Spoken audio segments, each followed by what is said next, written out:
Hello అండి, అందరికీ నమస్కారం. ఈరోజు మనం డి శ్రీనివాస దీక్షితులు గారు రచించిన మమతల తీరం అనే ఓ చక్కటి కథను విందాం. ఇక కథలోకి వెళ్దాం. ఉదయం 8 గంటలైంది. మేడ మీద ఆ చిన్న గదిలో మాత్రం ఇంకా తెల్లారలేదు. బాధ్యత రాహిత్యానికి గుర్తులా ఉంది ఆ గది. ఖాళీ చేసిన విస్కీ బాటిల్స్, కాలిపోయిన జీవితల్లా సిగరెట్ పీకలు, నలిగిపోయిన పేక ముక్కలు నేలంతా చిందరవందరగా పడి ఉన్నాయి. బారెడి పొద్దెక్కింది.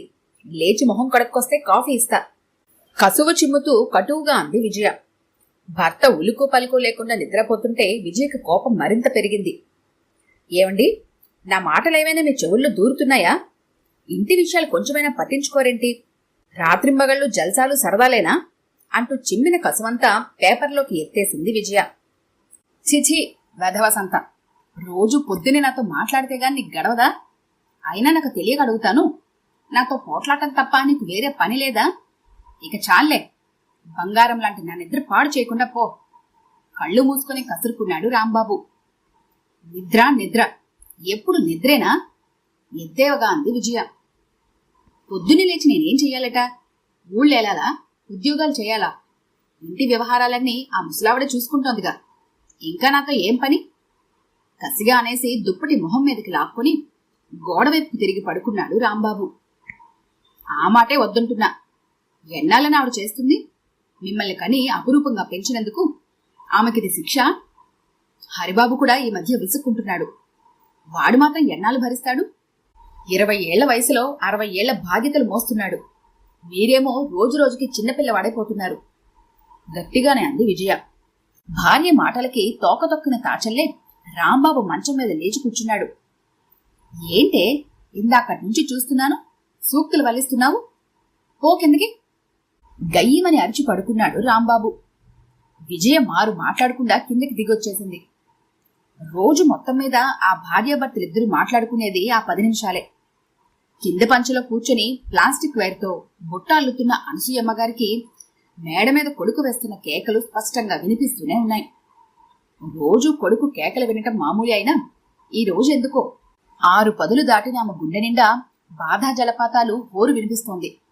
స్వయాన మేనకోడలైన విజయకి తెలిసి తీరని అన్యాయం చేశానేమో, ఆమె బ్రతుకు బుగ్గిపాలు చేశానేమో అన్న బాధ మనసు పొరల్ని తూట్లుగా చేస్తోంది.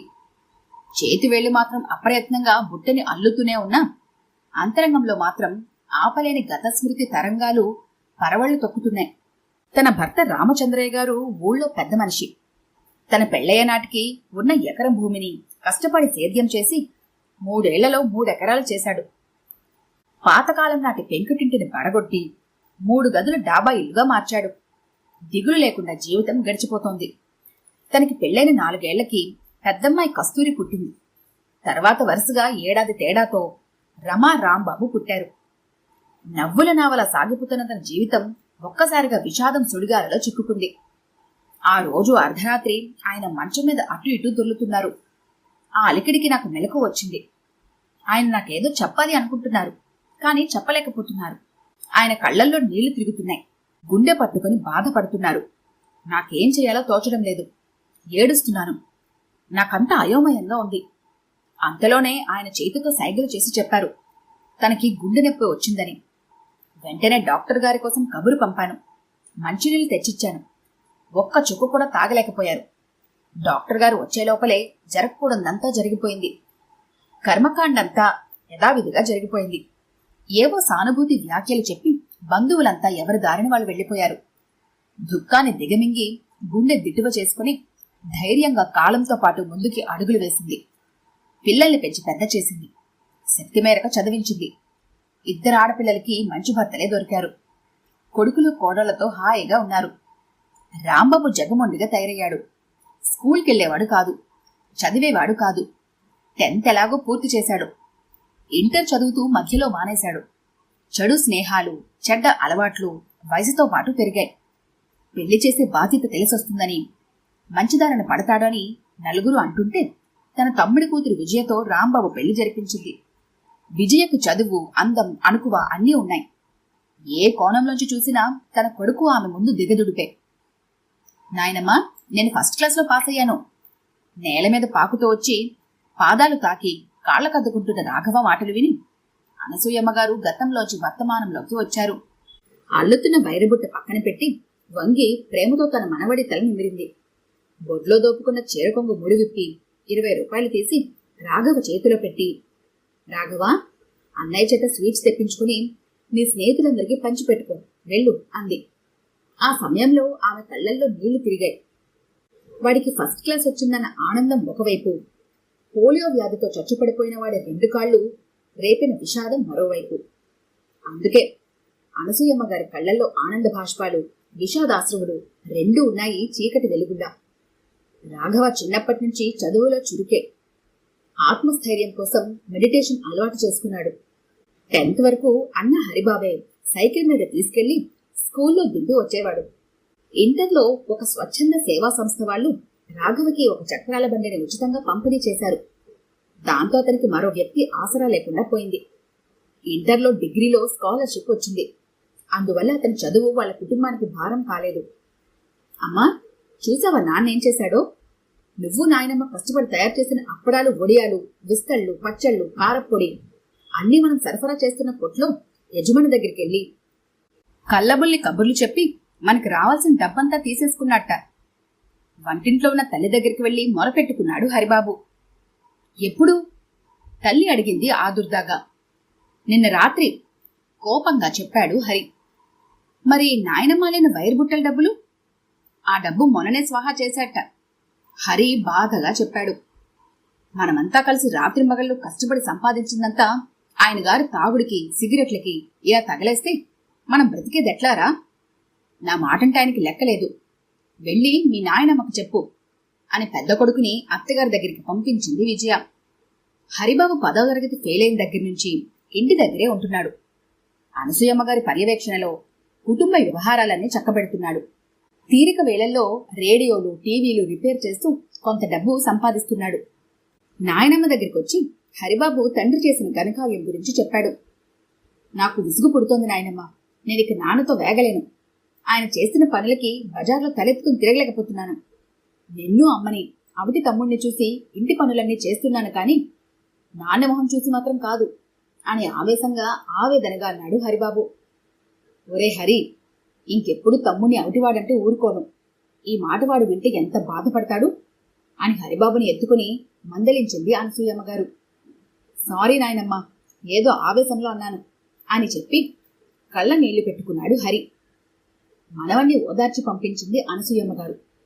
కాని హరిబాబు అంతరంగం ఆమె అనుభవానికి అందలేదు. మనుషులు 3 రకాలుగా ఉంటారు. బాధ్యతల్ని చూసి భయపడి దూరంగా పారిపోయి తప్పించుకు తిరిగేవారు మొదటి రకం. బాధ్యతల్ని మోస్తూ మోస్తూ మధ్యలో భయపడి వాటిని వదిలేసి పారిపోయేవారు 2వ రకం. ఇక బాధ్యతల్ని ధైర్యంగా స్వీకరించి సాహసంతో పూర్తిగా నెరవేర్చేవారు 3వ రకం. వీరినే చరిత్ర గుర్తిస్తుంది. హరిబాబు 2వ రకం. అతని ఇంట్లోంచి వెళ్లిపోయి 1 నెల రోజులు దాటుతోంది. ఎక్కడికి వెళ్లాడో, ఎందుకు వెళ్లాడో, ఏం చేస్తున్నాడో తెలియదు. అతను వెళ్లినాటి నుంచి దిగులుతో అనసూయమ్మగారు మంచం పట్టింది. చిక్క శల్యమైంది. డాక్టర్లు ఎన్ని మందులిచ్చినా రోగం మాత్రం తగ్గటం లేదు. చివరికి ఆమెకి జబ్బేమీ లేదని, మనోవ్యాధితో బాధపడుతోందని తేల్చి చెప్పారు. ఇంటి పనులు, బయట పనులు, అత్తగారి సేవలు అన్ని పాపం విజయ ఒక్కతే ఓపిగ్గా చేసుకుంటోంది. ఆమెకిప్పుడు కొత్త సమస్య వచ్చిపడింది. అదే ఆర్థిక సమస్య. అత్తగారి మందులు కొనటానికి చేతిలో పైసా లేదు. ఏం చేయాలో తోచక ఒంటరిగా వంటింట్లో కూర్చుని ఏడుస్తోంది విజయ. అప్పుడే ఇంట్లోకి వచ్చిన రాఘవ తల్లి పరిస్థితిని అర్థం చేసుకున్నాడు. మెల్లగా పాక్కుంటూ తల్లి దగ్గరికి చేరాడు. నీకు నేనున్నానమ్మా. ఎంతకాలం ఎంతో ధైర్యంగా మమ్మల్ని పెంచే నువ్వు ఇప్పుడు భయపడుతున్నావా? నువ్వే అధైర్యపడితే నాకు ధైర్యం చెప్పేవాళ్ళెవరమ్మా? నాయనమ్మని నిన్ను చూసి నేనెన్నో జీవిత పాఠాలు నేర్చుకున్నాను అంటూ చేత్తో కన్నీళ్లు తుడిచాడు రాఘవ. రాఘవ, నీ ఎస్టీడీ బూత్ కోసం బ్యాంక్ లోన్ అడిగావుగా, ఆ విషయం ఏమైందిరా? ఆ విషయం చెబుదామనే వచ్చానమ్మా.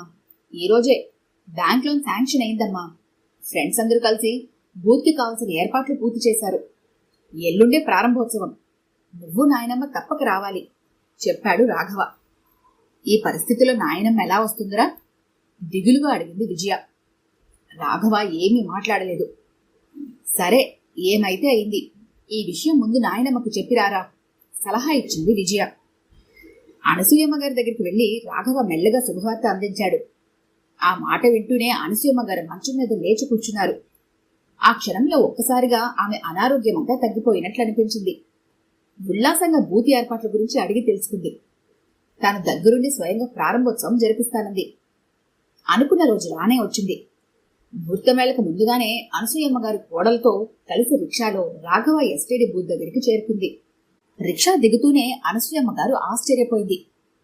ఎదురుగా చిన్నప్పటి నుంచి చిన్న పని కూడా చేయని తన కొడుకు రాంబాబు కనిపించాడు. ఫంక్షన్కి వచ్చిన వాళ్ళని సాదరంగా ఆహ్వానిస్తూ హడావిడిగా అటు ఇటు తిరుగుతున్నాడు. ఆమె తన కళ్ళని తానే నమ్మలేకపోతోంది. అందుకే తన పక్కనున్న కోడలికి కూడా ఆ దృశ్యాన్ని చూపించింది అనసూయమ్మ. అంతలో రాఘవ వారిద్దరూ నిలబడిన చోటుకొచ్చాడు. నాయనమ్మా, నాన్న మారిపోయాడు. నాకు కొండంత ధైర్యం వచ్చింది. ఈ సమయంలో అన్నయ్య కూడా ఉంటే ఎంత బాగుండేది అన్నాడు. అప్పుడు అతని కళ్లలో ఆనంద బాష్పాలు నిలిచాయి. తర్వాత బ్యాంక్ మేనేజర్ గారు వచ్చి రిబ్బన్ కట్ చేసి బూత్ ని ప్రారంభించారు. రాఘవ మొట్టమొదటి కాల్ అనసూయమ్మ గారి చేత చేయించాడు. బూత్ బయటకొచ్చి అనసూయమ్మ గారు తన జీవితాన్ని మలుపు తిప్పిన మనవడి వంక చూస్తూ తృప్తిగా ఊపిరి పీల్చుకుంది. జీవన మలిసంధ్యలోకి చేరుకుంటున్న ఆమె చూపుల్లో మళ్లీ రెక్కలు తొడుగుతున్న ఆశ కనిపించింది. ఈ కథ కనుక మీకు నచ్చినట్లయితే లైక్ చేయండి, షేర్ చేయండి. మరిన్ని ఇంట్రెస్టింగ్ కథల కోసం మా ఛానల్ని తప్పకుండా సబ్స్క్రైబ్ చేసుకోండి.